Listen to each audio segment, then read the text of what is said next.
My husband opened the closet and went pale. "What is it?" he asked. Soon, I found out the truth. My husband opened the closet and went pale. "What is it?" he asked. I was confused. What is what? Then I looked closer at what he was pointing at, and my stomach dropped. The next day, I found out the truth and did this. Soon, I would never speak with my parents again. I wish I could say it started with something dramatic, like a crash in the garage, a shadow in the hallway, a weird whispered voicemail from an unknown number that just said, "You need to know." But it didn't. It started with my husband, Jake, coming home and asking me if we had any clean joggers. That's it. It was a Wednesday. Not even a weird Wednesday. Not one of those off-feeling days where the air tastes wrong and dogs bark at nothing. No, this Wednesday was aggressively normal. The kind of day you could live through 10 times and never remember once. I'd just gotten home from work at Henderson Financial. I was microwaving leftover spaghetti that had become one sticky noodle brick. Jake walked in, kissed me on the forehead, and said, "God, I'm exhausted." Which is his way of saying hello. I asked if rehearsal was rough. He said the director had a meltdown over someone not understanding motivation. I said, like someone who understands motivation. Then he wandered off to change. That's when it happened. I heard him open the bedroom closet and then silence. No hanger clanking, no frustrated sigh about how we need to do laundry, just silence. Then, Ava. His voice wasn't sharp, but it had that quality, like a held breath before a verdict. The kind of tone that makes your stomach tighten before your brain has caught up.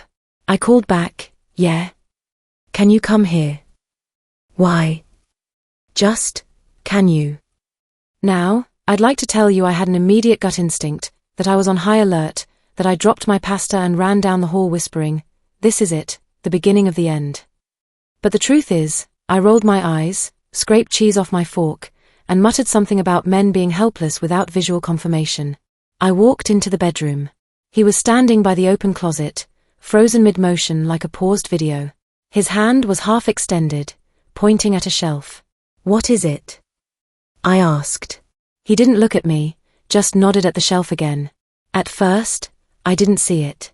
Just the usual chaos, a folded beach towel, one of Jake's hoodies, an unmatched sock I keep meaning to throw out because the other one got eaten by the dryer 2 months ago. Then I spotted it, tucked almost casually between a crumpled t-shirt and the towel. A bra. I frowned. "What is what?" "It's my bra." "No," he said, "it's not." I stepped closer. It was pale pink, a little lace along the edge, the kind of color you'd only wear if you expected someone to see it. Not the sports bra for sleeping in type. This was date night lingerie or performance lingerie or not mine at all lingerie. I picked it up slowly. The weight of it hit me before the reality did. It was warm, like it had been worn recently. I turned to Jake. "Okay, that's weird." He raised his eyebrows, waiting. I added, "That's not mine." "Yeah," he said. The silence was louder than it should have been. My mind did a few somersaults. The thing is, I'm not an especially tidy person. I'm the kind of person who loses her car keys in the fridge. But still, a bra, a not mine bra that I touched, that I apparently lived next to for who knows how long. I looked at him. "Okay, just to be clear, you found this?" He nodded.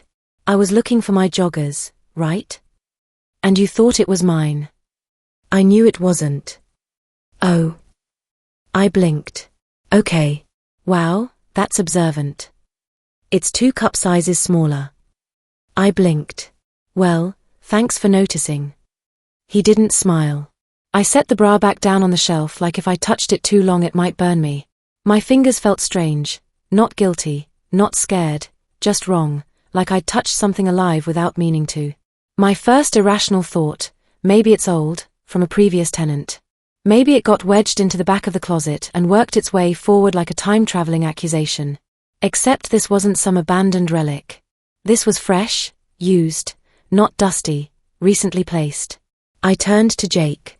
"I swear I don't know where that came from." His jaw tightened like he wanted to believe me, but wasn't sure if he was allowed to yet. I hated that look. Not because it hurt, but because it made me feel like I was already losing something and didn't even know what it was yet. We stood there for another moment. Then I tried to make a joke. Maybe someone broke in and left behind a calling card, like a reverse laundry bandit. He didn't laugh. I gave up and walked back to the kitchen, trying to focus on the pasta. Dinner was quiet. Jake stabbed at his food like it had insulted him. I chewed mechanically and tried not to make eye contact with the bra in my peripheral memory. Halfway through, he looked up and said, "Are you seeing someone?" I blinked. "What?" "You know what I mean." "No, I really don't." He pushed his plate away. "I found stuff that isn't yours. What am I supposed to think?" I stared at him, the pasta going cold in my mouth. "You think I'm cheating?" He didn't answer, just stared. I dropped my fork. "Okay, seriously, you found a woman's bra in our closet and your first thought is me." Still silence. I stood up. "If anyone should be asking questions, it's me. I mean, you're the guy in this equation." He looked up. "Then why don't you seem more upset?" I opened my mouth, but nothing came out. He had a point. There are few things more cursed than doing laundry when your marriage is under investigation. You don't realize how many suspicious articles of clothing you own until you start pulling them out of a dryer like a detective dusting for prints. Every sock becomes a question. Every lace edge becomes a threat. It was the next day. I'd barely slept. Jake and I were still talking, but our conversations had developed that weird passive-aggressive rhythm where everything sounds normal if you only read the subtitles. I was sorting laundry in the kitchen, half drunk on cheap red wine and bad vibes, when I found it. The slipper. It was wedged under a crumpled hoodie I didn't remember washing. Small, powder blue, fuzzy with one of those decorative bows that says someone owns a pink hairdryer and calls their dog Sweetie. Not mine. And it wasn't even close. I held it up like a piece of roadkill, already knowing it was trouble. The sole was worn, the inside matted. Someone had definitely worn this recently, possibly while watching Netflix and plotting my personal downfall. I didn't have time to think. I heard the front door close, footsteps. Panic is such a stupid reflex. I should have just walked out, handed it to Jake, and said, "Look, more weirdness. Your turn to spiral." But no, I panicked like a teenager caught smoking in the garage. I shoved the slipper behind my back. Jake walked in. He looked at me, then at the laundry, then at my very unnatural stance. "What are you hiding?" I gave him my best me, face. He didn't buy it. He stepped closer. I pulled out the slipper like it was a weapon I was surrendering. He stared at it, then at me, then said softly, "Yeah, I knew it." I didn't know what to say, so I tried the truth. "I don't know where it came from." He didn't yell, didn't even sigh. He just left the room. And somehow that was worse. I stood there holding the slipper, heart racing, but mind dragging behind. I wasn't getting answers from Jake, and I didn't trust myself to untangle the logic alone. So I went upstairs. My mom was hunched at the dining table, scrolling with her reading glasses on and a look on her face like the news had personally betrayed her. She glanced up when I came in. "What's that?" I set the slipper down in front of her. She gave it a quick once-over. "Yours?" "No." She tilted her head. "Laundry mix-up." I stared at her. She looked back at me. I sat down. "It's not mine. It was in the laundry basket. Yesterday, Jake found a bra in our closet. Also not mine." Her eyebrows lifted just slightly. She leaned back in her chair like she was settling in. "And you're sure it's not some old thing you forgot you had?" "It was the wrong size." She nodded like that confirmed something. For her, not for me. "Has he been acting strange lately?" she asked. I frowned. "No." "Well," she folded her hands, "maybe not strange, but distant, preoccupied. You said yourself he's been stressed." I narrowed my eyes. "Wait, are you saying you think he's cheating?" She hesitated. Not long. Just enough to pretend she had reservations. I didn't want to say anything, but I did see something a few weeks ago. I blinked. "What?" "I came home early. I forgot my phone charger. You weren't here." My stomach dropped. And I saw him in the living room with someone. I stared. "With who?" "I don't know. A woman. She was young, dark hair, I think. Or maybe light brown. I didn't get a good look." And you didn't tell me. I didn't know how, she said. I thought maybe it was innocent. But now, with this. She gestured toward the slipper, and a bra showing up in your closet. I couldn't speak. I was still trying to process if I'd actually heard her correctly. She shook her head gently, like she was disappointed for me. Not in me. There is someone else's pink bra in your closet, she said, and you don't even suspect your husband of cheating. You are so naive. I stared at her, then down at the slipper, then back at her. She tilted her head. He's an actor, Ava. They know how to perform. You think he couldn't fake surprise if he needed to? I stood slowly. She didn't move. You're too trusting, she said. That's always been your problem. I turned and walked out without another word. And for once, I didn't feel guilty about it. Outside, I walked. No plan, no jacket, just motion. Just needing the house and everyone in it to be smaller behind me. My brain was spinning in a loop. He's not cheating. But what if he is? No, he's not. But she sounded so sure. And then, just as I rounded the corner of our block in Riverside Heights, something my mother said replayed in my mind. A line, a detail, a thing she shouldn't have known. I stopped dead in my tracks. Wait. How did I not notice something? She said. It hit me and it changed everything. It's strange how your brain starts rewinding when you're trying to make sense of something that makes no sense. Here's the thing about my childhood. It seemed normal, mostly. There were bike rides, cartoons, soggy grilled cheese. I had a sister, Harper, 2 years older. People said we looked alike, but we didn't act alike. She was louder, brighter, always the one with glitter in her hair or a made-up monologue she insisted on performing in the living room. I was the quieter one, the observer, the kid who could entertain herself with a notepad and a pack of Krellers for 4 hours straight. Sometimes I thought Harper was the favorite, but I could never prove it. It wasn't blatant, just a little tilt in the way they looked at her. A quicker reaction when she cried, a few more photos on the wall. Maybe I was imagining it. Or maybe it was just the gravity of her personality, the way she pulled attention to herself without even trying. But when the first real break happened, it wasn't subtle. It was college. Harper got into a private acting school in New York, the kind with velvet seats and tuition that required a kidney. My parents didn't blink. They paid for it. All of it.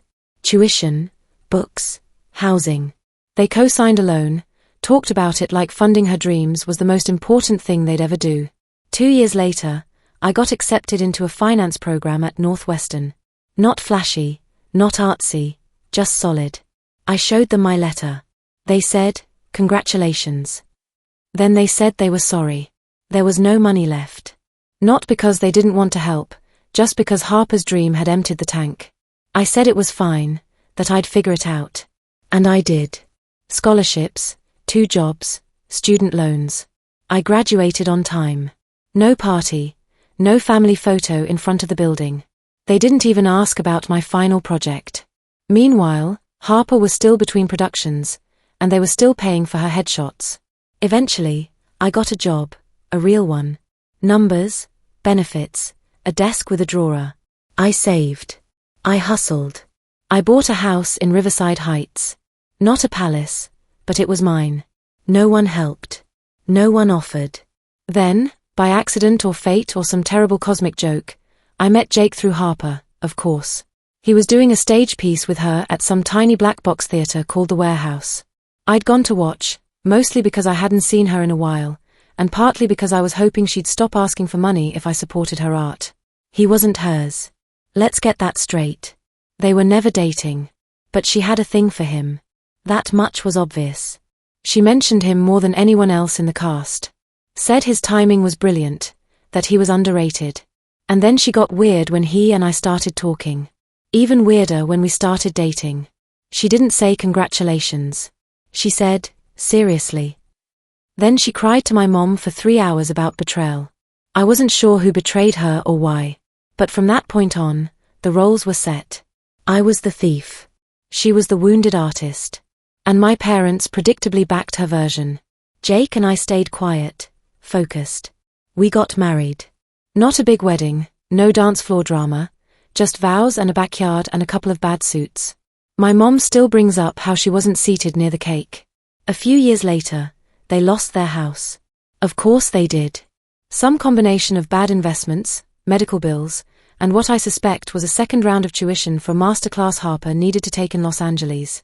They moved in with us, upstairs. The word temporary was used a lot in those first few weeks. Just until we get back on our feet. Just until we figure things out. They've been here almost 2 years now. They take up space quietly, like fog. My mom works part-time online. My dad does odd warehouse shifts. They're around, always around, floating upstairs, walking past Jake like he's an unpaid intern in his own house. They never outright insult him, but they'll ask questions that feel like corrections. You're still doing theater, huh? Do you ever think about something more stable? And to me, wouldn't it be easier to be with someone who shares your world? I used to laugh it off. Jake did too.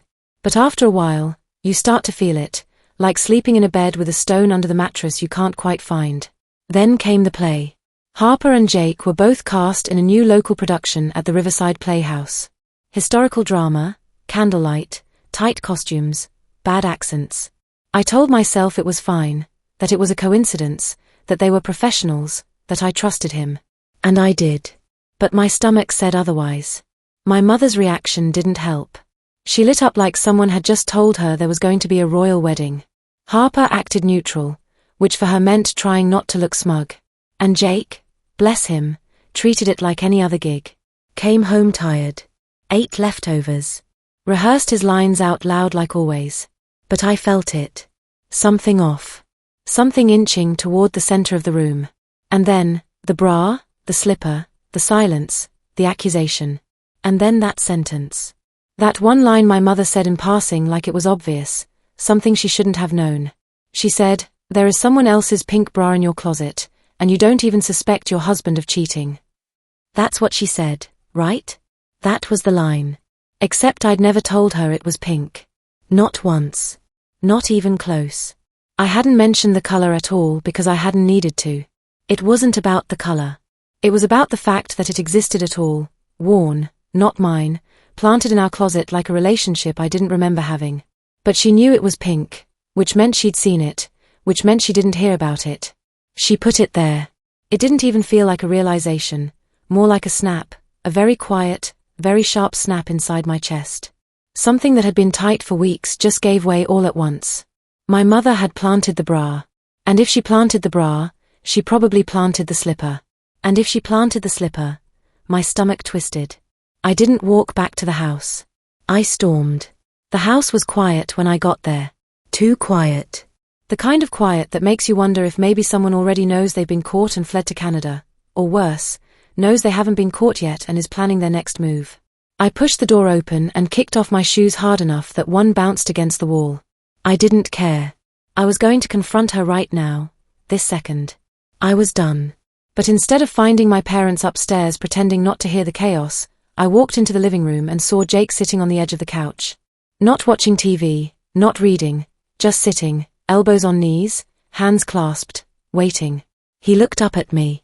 His face was unreadable, but his eyes were tired, like he hadn't slept, like he hadn't stopped thinking since I left the house. My anger paused mid-breath. "Hey," I said.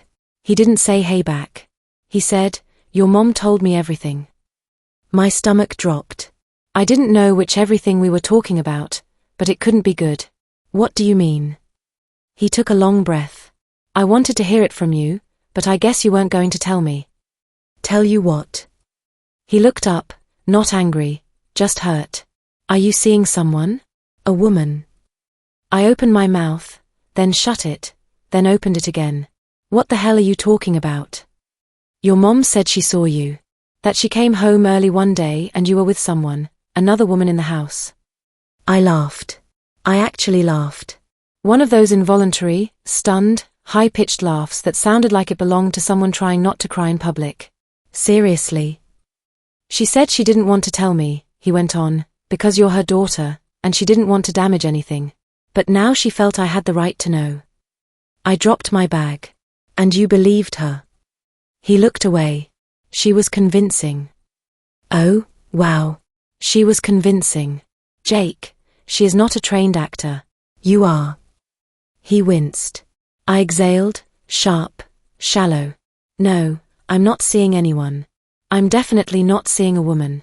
And by the way, if I was cheating, which I'm not, I wouldn't bring someone back to the house I share with my parents, you, and 2.5 kinds of mold. I didn't know what to think, he said. She said it so clearly. And the bra, the slipper, I shook my head. Okay, stop. I'm going to say this once. My mother is lying. He didn't react. She told me you were cheating, I continued. That she saw you with a woman when she came home early. She even described her, blonde or maybe brunette. You know, whatever works. Still no reaction. She told me that after seeing the slipper and the bra, she told me they were pink. That got him. His eyebrows lifted slightly. I never told her that, but she knew. She slipped up. She knew because she put them there. Silence. Heavy. Hesitant. Then he said softly, why would she lie? Right on cue, we heard the front door open. Footsteps, her laugh, like nothing had happened, like her chaos grenade hadn't gone off an hour ago. I turned to Jake. Hide, I said. What? Behind the curtain or the coat rack or the hallway wall. Just hide, please. He looked at me for a long second. Then he nodded. I ducked around the corner, heart pounding like we were defusing a bomb in our own foyer. I heard her footsteps, keys on the counter, then her voice. Ava, you home? I cleared my throat from behind the wall. Yeah. She walked in, still holding her purse. Have you seen Jake? I asked, keeping my tone as light as I could. No, not today, she said quickly. Why? I shrugged. Just wondering. I looked at her, waiting. Then said, actually, there's something I wanted to ask. That woman you said you saw me with? Can you describe her again? She blinked, then smiled like she had rehearsed this. Oh, sure. She was young, maybe 20s, short, dark hair. I think she had a tote bag. You two looked cozy. I nodded slowly. Then Jake stepped into the room. She froze. His face was calm, not smug, not angry, just done. So he said, you told her I was cheating, and you told me she was. My mom stared at him, then at me, then back at him. Don't, I said. Her mouth opened again, then closed. She put her purse on the table like we were still going to talk about groceries. Then she walked upstairs. No apology, no explanation, no look back. Just feet on the stairs and silence swallowing the room behind her. Fast forward a few months. My parents are gone, moved out, boxes and baggage and all. I went no contact. Blocked their numbers, emails, group chats, even the Spotify account we used to share. I don't care if they miss their playlists. I miss having parents who didn't lie to my face. The funny part? Harper barely talks to them either now. After everything they did, the manipulation, the sabotage, even she backed off. They supported her for years, poured money into her career. But apparently, even golden children have a line. But here's the thing I didn't expect. Harper and we're good now. Actually good. She's seeing someone new, a guy named Marcus. He's great, funny, grounded. Makes her laugh like she used to when we were kids. And us? We talk more. We share things. We're rebuilding something that was never fully there to begin with. Turns out when you cut out the part of the family that kept setting fire to the living room, the rest of the house gets easier to live in. So yeah, no contact, no apology, no more second chances. Did I go too far, or not far enough? You tell me.